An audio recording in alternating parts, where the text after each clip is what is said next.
Welcome to Positive Atheism English channel. Today, I am going to read out to the article on Atheism and Social Progress written by Bill Cook. Why is atheism essential for social progress? To understand why we need to be aware of the ethical consequences of atheism, atheists have no cosmic fallback position whereby we can gratify ourselves with the conceit that the creator of a 15 billion year old universe is interested in our welfare.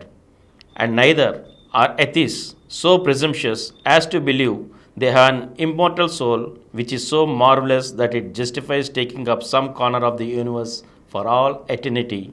In this way, atheists are freed from the arrogance of immortality. When faced with cosmic irrelevance on this magnitude, atheists have a range of choices. On the one extreme, they can take the manic selfish route and decide that the only worthwhile goal in life is the pursuit of one's own pleasure. Or they can decide with Scorofiner that life is a grim business indeed and devote themselves to wallowing in self pity and the loathing of life. But as Aristotle said, virtue is a mean between two kinds of vices, one of excess and the other of deficiency. The mean between these two styles of selfishness is what Mario Bunge calls egotheism, which he summed up in the dictum, live well and help others to live well.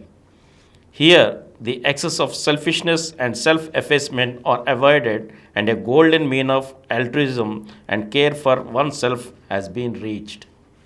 In the process of rejecting notions of God, the atheist has also rejected the supernatural authority of Scripture. As Gora put it, an atheist does not bind himself to a set of do's and don'ts which by its very nature gets outmoded and conservative.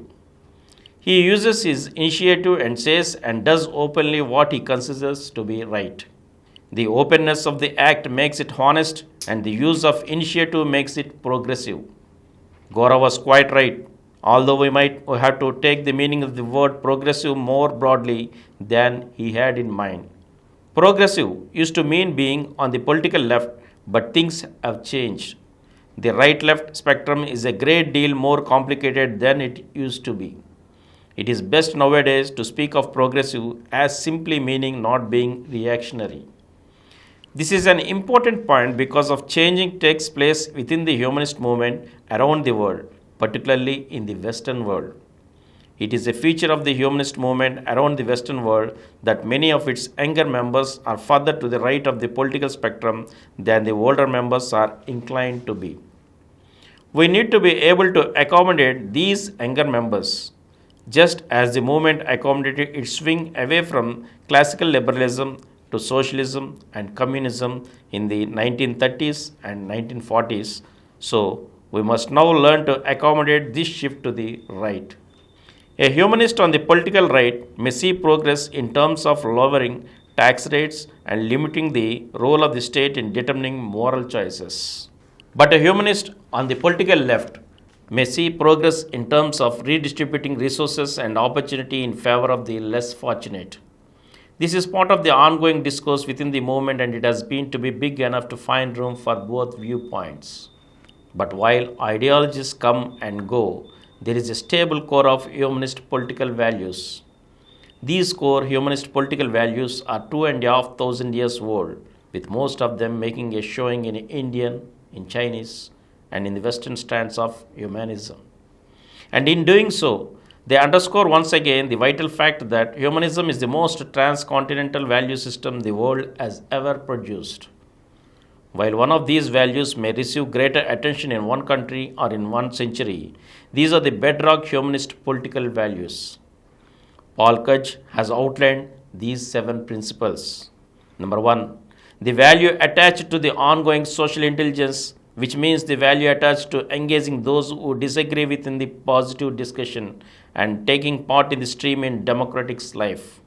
We can't rely on some supposed unerring scripture, so we need to think ourselves for ourselves. Number 2, preference for democratic methods of persuasion, reason as opposed to rack and facts as opposed to faggots. Number 3, recognition of the value of education, ill-educated people are more prone to accept any superstition and tribal form of divisiveness. Number 4. Preference for peaceful negotiation and compromise. They may be slow and frustrating, even unheroic, but negotiation and compromise preserve the peace and allow each side some sense of having been heard. Number 5. The need to satisfy basic economic and cultural needs of the citizens because nobody can reason clearly on an empty stomach. Number 6. The need to end discrimination because discrimination divides people according to some unjust criterion, and this is contrary to the spirit of humanism. And finally, the 7. An ethical commitment to the world community as the object of our highest moral devotion. Devotion to tribe, clan, sect, nation, or race have traditionally given us the excuse to hate and kill people whose affiliations differ from ours. These values are not exclusive to humanism, of course, for we do not claim a monopoly either on the truth or virtue. But it is reasonable to claim that humanism meshes with, and indeed is defined by, these values. But the essential precursor for acceptance of these values is the cosmic modesty which comes with atheism. Freed from the illusion of immortality, atheists have ample reason to help others during our short time on our beautiful planet. But while the motivation for helping others is supplied by our atheism, the program is supplied by our humanism. That is why Gora spoke of positive atheism.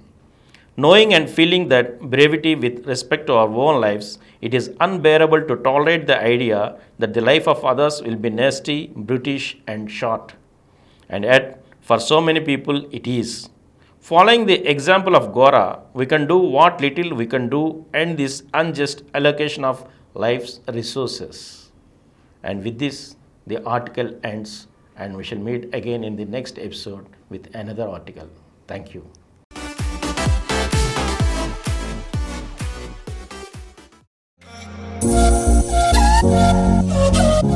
For more videos, please subscribe to this channel Positive Atheism and activate the bell icon. Please download Samaram multi-channel app and watch your favorite channels from your mobile. App available on Google Play Store and subscribe to the channels.